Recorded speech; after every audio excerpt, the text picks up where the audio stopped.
ஆண்டவரும் இரட்சகருமாகிய இயேசு கிறிஸ்துவின் ஈடு இணையற்ற நாமத்தில் அன்புக்குரிய சகோதர சகோதரிகளே, இந்த வீடியோ வாயிலாக உங்களை சந்திப்பதில் மிகுந்த சந்தோஷம். இன்றைக்கும் வாசிக்க வேண்டியதான வேத பகுதி சங்கீதங்களின் புஸ்தகம் 16வது அதிகாரம் 5வது வசனத்திலிருந்து வாசிக்கிறேன். கர்த்தர் என் சுதந்திரமும் என் பாத்திரத்தின் பங்குமானவர். என் சுதந்திரத்தை தேவரீர் காப்பாற்றுகிறேன். நேர்த்தியான இடங்களில் எனக்கு பங்கு கிடைத்தது. ஆம், சிறப்பான சுதந்திரம் எனக்கு உண்டு. எனக்கு ஆலோசனை எனக்கு ஆலோசனை தந்த கர்த்தரை துதிப்பேன். ராக்காலங்களில் என் உள்ளந்தரங்களும் என்னை உணர்த்தும். கர்த்தரை எப்பொழுதும் எனக்கு முன்பாக வைத்திருக்கிறேன். அவர் என் வலது பார்சத்தில் இருக்கிறபடியால் நான் அசைக்கப்படுவதில்லை. ஆம், அன்புக்குரிய சகோதர சகோதரிகளே, இந்த வீடியோ வாயிலாக நான் உங்களை சந்திப்பதில் மிகுந்த சந்தோஷம். ஆண்டவர் இந்த தாவீது சொல்லுகிறான், கர்த்தரை நான் எப்பொழுதும் எனக்கு முன்பதாக நான் வைத்திருக்கிறேன். அவர் எனக்கு முன்பதாக இருக்கிறபடினால் நான் அசைக்கப்படுவது இல்லை என்று சொல்கிறார். ஆம், இது இந்த சங்கீதம் என்பது என்ன? இது பாடல். இந்த பாடல் எப்படி இவனுக்கு வந்தது என்றால் தன்னுடைய அனுபவத்தில் தான் வந்தது. இவன் இந்த தாவீது என்கிறவன் தகப்பனால் புறக்கணிக்கப்பட்டவன். எல்லாராலும் புறக்கணிக்கப்பட்ட இந்த தாவீதை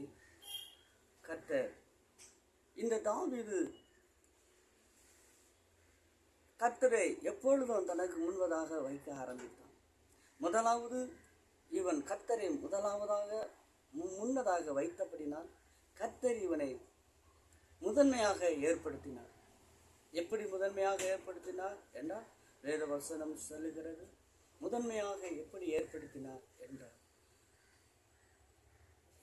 தகப்பனால் புறக்கணிக்கப்பட்டவன், சகோதரர்களால் புறக்கணிக்கப்பட்டவன், இப்படிப்பட்டவனை கர்த்தர் முதன்மையாக ஏற்படுத்தினார். இன்றைக்கு நீங்களும் புறக்கணிக்கப்பட்ட நிலையில் இருக்கிறீர்கள். கலங்கார்கள், திகையார்கள். கர்த்தர் உங்களை முதன்மையாக மாற்றுவார். எந்த காரியத்தில் நீ பின்தங்கி போய் இருக்கிறாய்? வியாதியில் பின்தங்கி போய் இருக்கிறாயா? பொருளாதாரத்தில் பின்தங்கி போய் இருக்கிறாயா? கலங்காத, திகையாத. இந்த ஆண்டவர் உன்னுடைய வாழ்க்கையை முதன்மையாக மாற்ற வல்லமுள்ளவராக இருக்கிறார். இந்த தாவீது கர்த்தர் முதன்மையாக மாற்றுவதற்கு காரணம் என்ன? அவன் சொல்லுகிறான், இஸ்ரவேலிலே தேவன் என்னை முதன்மையாக மாற்றினார். எல்லாவற்றை காட்டிலும் அவன் முதன்மையாக கர்த்தர் மாற்றினார். ராஜாவாக அந்நாட்களில் கர்த்தர் அவனை முதன்மையான எல்லா சகோதரர்களும் காட்டிலும் இவன் இளையவன்.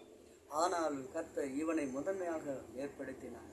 ஆம், அன்புக்குரியவர்களே, கர்த்தர் முதன்மையாக வைக்கிற ஒவ்வொரு மனிதனும் முதன்மையாக மாற்றப்படுகிறார். யாக்கோபு கர்த்தரை முதன்மையாக வைத்தான். ஆபிரகாம் கர்த்தர் முதன்மையாக வைத்தான். அவன் முதன்மையாக வைத்தபடினால் கர்த்தர் அவர்களை முதன்மையாக மாற்றினார். இன்றை வரைக்கும் அவனுடைய பெயரை ஆபிரகாம் என்று சொல்லி, யாக்கோபு என்று சொல்லி, ஈசாக்கு என்று சொல்லி கர்த்தரை முதன்மையாக வைத்த ஒவ்வொரு நபர்களுடைய பெயர்கள் மறக்கப்படுவதில்லை. ஆம், அன்புக்குரியவர், அவர்களுடைய பெயரும் நிலைத்திருக்கு. காரணம் என்ன? நிலைத்து இருக்கிறவர்களுடைய இவர்களை முதன்மையாக வைக்கிறபடினால் அவருடைய பெயர் முதன்மையாக இருக்கிறது.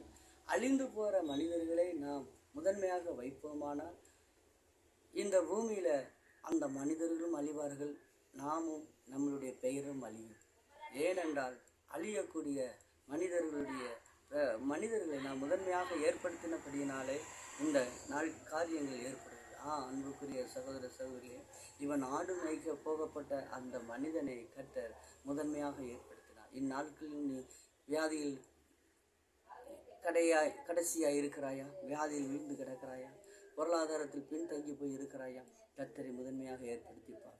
இந்த கர்த்தர் உன்னுடைய வாழ்க்கையில் பெரிய காரியங்கள் செய்யும். கர்த்தர் உன்னை ஆசீர்வதிக்கட்டும். கர்த்தர் உன்னை இந்த வார்த்தையின்படி கர்த்தரை முதன்மையாக வைத்துப்பார். கர்த்தர் உன்னை முதன்மையாக ஏற்படுத்துவார். கர்த்தர் தாமே உன்னை ஆசீர்வதிப்பார். எப்பொழுது உங்களுக்காக நான் சொல்கிறேன்.